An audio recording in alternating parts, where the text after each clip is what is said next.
환자분들 자연스럽게 비용 말씀도 하세요. 상당히 뭐 수백만 원 들었다는 분도 있고, 그러니까 과연 수술을 해야 할 정도의 상태인지 아닌지를 판단하는 게 제일 중요할 겁니다. 수술이 정말 필요한 환자는 이렇게 동네 병원에 못 오죠. 제가 얼마 전에 할머니, 할아버지를 뵀는데 허리가 아파서 잘 일어나시지를 못하시더라고요. 할머니의 경우 벌떡 일어나지 못하시고 옆으로 누워서 이렇게 일어나시던데 네네. 할아버지의 상태가 좀 더 심각하시더라고요. 이제 혼자 일어났다 주저앉기를 몇 번 반복하시고 결국 할머니의 도움을 받고 겨우 일어나시더라고요. 이렇다 보니까 두 분 다 수술을 좀 고민하고 계신 것 같은데 나이도 있고 치료로는 좀 한계가 있을 것 같고 그래서 수술하시는 게 가장 효과도 좋고 편한 방법일 것 같은데 맞나요? 수술을 해야 되는 상황은 보통은 이제 몇 가지가 있는데 제일 흔한 경우는 일상생활이 정말 안 되는 거예요. 밥을 먹거나 잠을 잘 때도 통증을 느끼거나 거동하기가 어렵고 뭐 옆에 뭐 마트를 가기도 어렵다거나 또 밤에 너무 잠을 잘 때 너무 아파서 뒤척인다거나 또 직장인이라면 출퇴근을 하기 어려울 정도가 되면 그럴 정도라면 수술까지 생각을 해봐야 되겠죠. 뭐 제가 한의사지만 무조건 수술을 하지 마라 그건 아니에요. 수술이 무조건 좋은 거냐 또 수술이 안 하는 게 무조건 좋은 거냐 딱히 그거는 너무 단정적인 면인 것 같고 보통 수술을 권하는 뭐 양방 의사 선생님들 기준으로 봤을 때는 첫 번째가 수술이 아니라 일단 비수술적 요법이죠. 물리치료를 하거나 아니면 뭐 약을 먹거나 주사를 맞거나 또 한의원이라면 숨치료를 하거나 뭐 약침을 맞거나 추나요법을 하거나 수술이 아닌 치료를 먼저 어느 정도를 해보고 그게 안 되면 수술을 하는 게 순서기는 해요. 그건 다 알고 있을 텐데 나이가 있거나 제대로 치료를 못 받으시면 그 과정을 건너뛰는 거죠. 그러니까 과연 수술을 해야 할 정도의 상태인지 아닌지를 판단하는 게 제일 중요할 겁니다. 수술하기 전 상태의 어느 정도 몸 상태를 봤을 때 적어도 병원이나 한의원에 오갈 수 있을 정도가 되고 치료를 받고 몇 번 반복할 수 있을 정도가 되면 당연히 수술하지 않고 그런 보존적인 치료라고 하는데 뭐 한의원의 치료든 어떤 양방 정형외과의 치료든 통원 치료를 받으면서 보는 게 먼저고 그게 안 되면 수술하는 방법, 저는 원칙적인 말씀을 드리죠. 개인 병원일수록, 그러니까 이런 대학병원보다는 개인 척추관절 병원에서 수술 쪽을 좀 더 얘기하시는 그런 경우가 많은데 수술을 이제 건의를 받고 왔는데 막상 하려고 하니까 좀 내켜하지 않는다거나 주위 뭐 가족분들이 좀 말린다거나 그러니까 그런 것 때문에 다시 돌아서서 이제 한의원으로 오시는 경우가 상당히 많죠. 그러니까 그런 경우에 상태를 보고 일단 적어도 한의원에 본인이 뭐 걸어오든 부축받아 오든 올 수 있을 정도가 된다면 일단은 뭔가를 해볼 수 있는 거예요. 수술이 정말 필요한 환자는 이렇게 동네 병원에 못 오죠. 그분을 보니까 허리도 잘 못 펴고 뭐 앉았다 일어났다 힘들고 그렇게 불편한 분이었는데 한 일주에서 2주 정도 뭐 침을 맞거나 약침 주사를 하거나 봉침을 포함해서 또는 추나 치료를 통해서 이제 웬만큼 생활이 되고 잘 끝난 경우도 많이 있습니다. 한마디로 정말 할머니 할아버지가 뭐 집 근처에 한의원을 또는 뭐 정형외과를 정도 왔다 갔다 하시면서 치료받을 수 있는 상황이라면 그러면 당연히 그거 먼저 해보시라고 말씀을 드리는 거고 그럴 만한 상황이 안 되거나 너무너무 거동이 어렵다라고 하면 수술하는 방법도 진료를 통해서 고민할 필요가 있을 것 같아요. 제가 원장님 말씀을 듣고 나니까 이제 생각나는 게 할아버지 할머니 주변에 수술 받으신 분들이 또 계시더라고요. 그렇죠. 근데 허리 수술이 굉장히 아파서 힘들으셨고 또 수술 이후에 통증이 재발하신 분들도 있으시더라고요. 특히 허리 디스크 수술이나 허리 협착증 수술을 받으신 분들 중에서 이런 분들이 많았는데 수술로는 허리 통증 완치가 좀 어렵다는 말의 한 사례로 보면 되는 건가요? 또 그리고 이런 분들은 비싼 돈 들여서 수술을 하셨는데 다시 아프니까 돈만 날린 것 같고 너무 속상하실 것 같은데 어떻게 하셨어야 되셨을까요? 그러니까 환자분들 오시면 제가 이제 쭉 그동안 히스토리를 들어보면서 환자분들 자연스럽게 비용 말씀도 하세요. 상당히 뭐 수백만 원 들었다는 분도 있고 근데 아마도 이제 병원마다 물론 진료비 차이가 있지만 원래 그렇게 수백만 원까지 가지는 않아요. 병원의 수술 비용이. 근데 이제 양방병원의 그런 어떤 체계를 보면 수술에서 무조건 다 수술 비용이 건강보험이 되지는 않아요. 원래는 아까 말씀드린 것처럼 수술하지 않고 치료를 어느 정도 반복하면서 그 경과가 안 좋았다면 수술을 하는 게 일반적인 그런 과정인데 그 과정을 건너뛰고 수술부터 바로 하면 병원서 어떤 의료보험 비를 청구를 해도 충분히 안 나오기 때문에 그냥 의료보험 처리를 하지 않고 비급여라 그래서 의료보험이 안 되는 비용으로 그냥 병원비를 청구하다 보니까 비용이 많이 나오는 거죠. 아무튼 뭐 비용을 내고 수술을 했는데 호전되는 분들도 있고 그냥 그렇거나 악화되는 분들도 당연히 있을 거예요. 그러니까 그게 수술하는 의료진의 어떤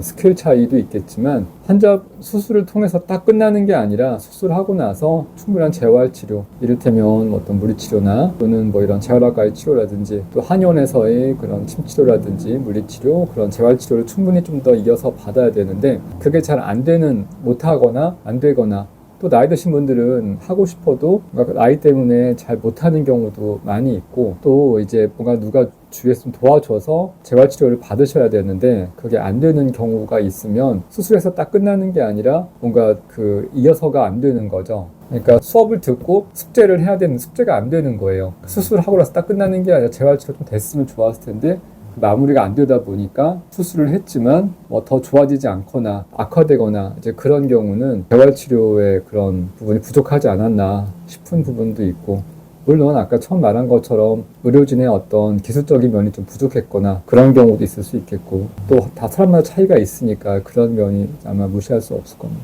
통증이 약간 재발하는 원인도 좀 궁금한데 뭐 생활 습관이나 아니면은 허리의 특성 때문에 그런 것도 있을까요? 그러니까 수술을 하고 또 이제 재활치료까지 잘 했는데도 재발이 되거나 잘 안 낫는 분들은 제일 흔한 경우는 뭔가 허리 안 좋을 만한 상태가 계속 이어지는 분들이에요. 이를테면 직업적으로 계속 무거운 좀 드는 분이라든지 뭐 우리 한의원 같은 경우는 근처 용산역이 있는데 용산역 이제 코레일 철도공사가 있죠. 간혹 그런 분들 계세요. 그러니까 열차를 정비하는 분들이 있어요. 그런 네. 분들을 보면 쪼그려서 이렇게 위에 열차가 쭉 있으면 계속 정비하시는 분들이죠. 자세가 안 좋을 수밖에 없어요. 어쩔 수 없이. 그런 분들은 수술을 해서 잘 됐었다고 해도 또 다시 일을 하다 보면 자세가, 허리에 부담되는 자세가 나올 수밖에 없기 때문에 그런 경우는 또 재발이 잘 되죠. 또는 내가 업무적으로 계속 많이 걸어야 되거나 무거운 걸 좀 들고 다닌다거나 그런 경우가 있다면, 또는 이제 뭐 농사하시는 분들 같은 경우에 단일을 하면서 쪼그려서 계속 하다 보면 악화될 수밖에 없기 때문에 그런 어떤 생활 속의 여건이 재발할 수 있는 조건이라고 봅니다.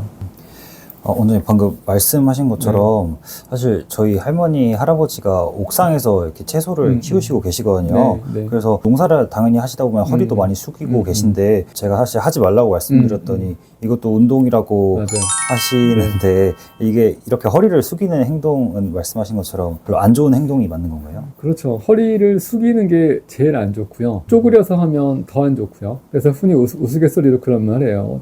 바닥에 1,000원짜리 있으면 줍지 말라고. 10,000원 정도는 돼야 줄 생각할 정도 숙이지 말라는 얘기를 하는 거예요. 이 척추의 어떤 양상을 봤을 때 척추와 척뼈 사이사이에 이제 디스크판이 있는데 숙이면 더 디스크를 압박을 주거나 한쪽으로 좀 더 밀리게 되는 거죠. 마치 우리가 햄버거가 있으면 햄버거 빵이 있고 속에 패티, 그 햄이 있는데 한쪽으로만 누르면 당연히 튀어나오잖아요. 그럼 아까운 패티가 땅에 흘리는 거죠. 그것처럼 쪼그리고 있거나 우리가 뭐 윗몸 일으키기를 하거나 그런 동작을 하다 보면 자연 디스크를 더 한쪽으로 압박하게 돼요. 그러면 조금씩 더 탈출증, 흔히 말하는 디스크가 더 잘 생기는 거죠. 그렇기 때문에 아까 말했던 그런 햄버거 생각하시면 돼요. 한쪽으로만 막 누르면 튀어나올 수 있어서 먹을 때 잘 잡고 딱 먹어야 되는 것처럼 자세를 바르게 하고 해야 그게 되는데 그게 잘 안 되는 거죠. 그래서 밭일이든 텃밭이든 그런 소규모의 농사라도 이렇게 불가피하게 이렇게 쪼그릴 수밖에 없기 때문에 그러면 허리에 상당히 안 좋고 운동이 아니라 노동이 되는 거죠. 안 좋은 노동이 되는 거예요. 환자분한테 보통 그렇게 물어보죠. 환자 어떤 일할 때 쪼그려서 또는 숙여서 하는 경우가 많으시냐. 그걸 좀 피해야 되는 거고 그게 업무의 일환이라면 어쩔 수는 없지만 좋진 않다라고 말씀을 드립니다. 원장님 그러면 시술은 어떤가요? 제가 사실 검색을 좀 해봤는데 허리에 맞는 주사 같은 것들이 있더라고요. 그래서 수술 안 하고 이런 방법을 이용하는 것도 좋을 것 같다는 생각이 들어서요. 특히 뼈 주사를 들었는데 그게 스테로이드 성분이 있어서 염증 완화나 통증 감소 효과가 좋다고 하던데 이런 건 수술만큼 비용이 비싸지도 않고 또 간편하게 받아볼 수 있는 것 같은데 어떻게 생각하시나요?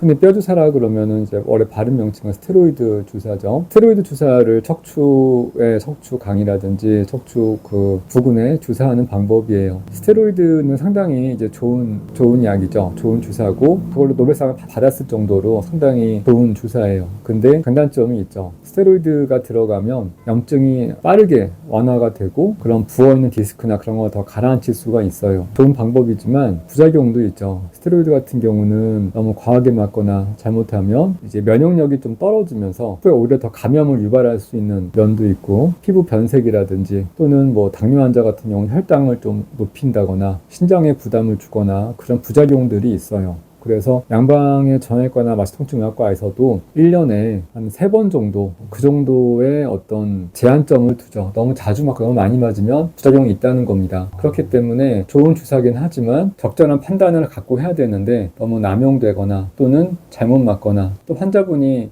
한 군데서 계속 맞으면 그나마 괜찮지만 여기저기를 가시는 경우가 있잖아요. 어떤 A 병원을 갔는데 거기서 치료를 받고 시술을 했는데 별로 차도가 없어서 다음에 한두 달 뒤에 B 병원을 가서 맞고 하면은 이분이 총 1년에 얼마나 맞았는지 카운트가 안 되는 거예요. 그러니까 아까 말한 것처럼 보통 1년에 3번 정도의 어떤 정도 가이드라인이 있는데, 여기저기 가다 보면 이 병원에서는 3번 맞았지만 또 다른 병원 3번 맞을 수도 있는 거기 때문에 양적인 면에서 너무 많이 맞으면 잘 부작용이 생길 수밖에 없는 거죠. 그래서 스테로이드 주사가 나쁘다는 얘기가 아니라, 일반적으로 정말 잘 고치는 명의들을 보면 스테로이드를 대부분 잘 쓰세요. 잘 쓰는 분들이 명의인데, 중요한 거는 얼마나 잘 컨트롤을 하느냐, 얼마나 절제 있게 하느냐가 중요한 것 같고, 그런 점이 잘 안 되면 안 좋다고 보는 거죠. 그래서 한의사 입장에서는 스테로이드 주사를 무조건 좋지 않다고 보는 건 아니지만, 적절하게 잘 쓰는지, 안 쓰는 분들도 뭔가 안 되는 경우도 많기 때문에 그런 점들을 경계하는 거지, 스테로이드 주사에 대해서 무조건 반대하는 건 아닙니다. 혹시 1년에 3번 정도의 가이드라인이 있는 그런 이유 같은 게 있을까요? 그러니까 스테로이드가 물론 국소적인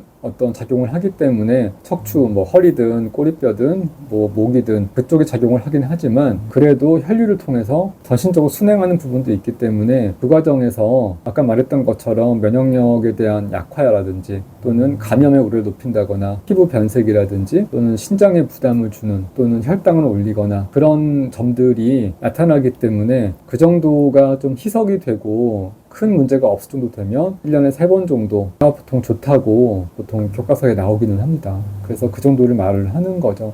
3번이라는 게 뭐 맥시멈 정도이기 때문에 그렇게 판단을 해요. 그러면은 결국에는 스테로이드가 근본적인 치료 법이긴 좀 힘든 거네요. 그러니까 그런 거예요. 주사를 맞으면 처음에는 맞자마자는 조금 아프지만 안 좋지만 1, 2주 지나면 서서히 증상이 완화가 되고 호전이 됩니다. 그렇게 한 3, 4개월 정도, 사람마다 차이가 있지만 3개월 안팎은 좀 편하게 지내실 수 있어요. 그럼 그 기간 동안에 이제 운동이라든지 좋은 자세를 유지하거나 뭔가 그런 척추에 대한 도움이 되는 재활치료나 운동을 하는 거예요. 그러니까 그런 스테로이드 주사를 맞고 하는 거는 일종의 그런 시간을 번다고 생각하시면 되죠. 아프면 운동 못하고 움직일 수가 없잖아요. 그럴 때 아무리 말씀을 드려봐야 소용이 없어요. 각자 내가 허리가 아픈데 운동하세요, 어떤 좋은 자세를 취해보세요, 스트레칭 많이 하세요 말해도 속으로는 나도 하고 싶은데 너무너무 아프니까 못하겠다라고 말밖에 안 나오는 거죠. 하지만 주사를 맞고 그렇게 치료를 하면 훨씬 나아지니까 운동을 할 수도 있고 뭔가 몸에 좋은 걸 할 수 있는 거예요. 그러니까 그런 의미에서 마찬가지고, 스테로이드가 아니라도 한의원이라면 스테로이드 시술을 대체할 만한 것들이 많으니까 뭐 침을 맞거나 봉침을 맞거나 약침을 맞거나 추나치료라든지 뭐 또는 한약이라든지 그런 게 충분히 대안이 될 수 있는 거죠. 어찌됐든 그런 치료를 통해서 몸을 좀 더 통증을 완화하고 하면 그 기간 동안에 내가 조금 더 재활치료나 뭔가 그런 운동을 할 수 있는 시간을 벌어주기 때문에 그 말씀을 드리는 겁니다. 마지막으로 허리 통증으로 고생하시는 분들에게 한마디 부탁드려도 괜찮을까요? 제일 어려운 질문인데, 그러니까 중요한 거는 이게 내가 혼자 스트레칭이라든지 어떤 운동을 통해서 할 수 있는 상황인지, 병원이나 한의원을 가서 치료를 받을 상황인지를 모르는 경우가 많아요. 그러니까 보통은 그렇게 하다가 시간을 좀 끌다 보면 더 치료가 길어질 수 있는 거죠. 그래서 물론 아프자마자 무조건 뭐 뛰어올 필요는 없지만 일주일 정도는 뭔가 해보더라도 스스로 운동을 하든 스트레칭을 하든 일주일 이상 그게 너무 길어지면 가까운 한의원에 오셔서 진료를 받고 올바른 어떤 치료의 계획을 좀 들어보는 게 중요할 것 같아요. 알겠습니다. 오늘도 감사합니다, 원장님. 감사합니다. 감사합니다.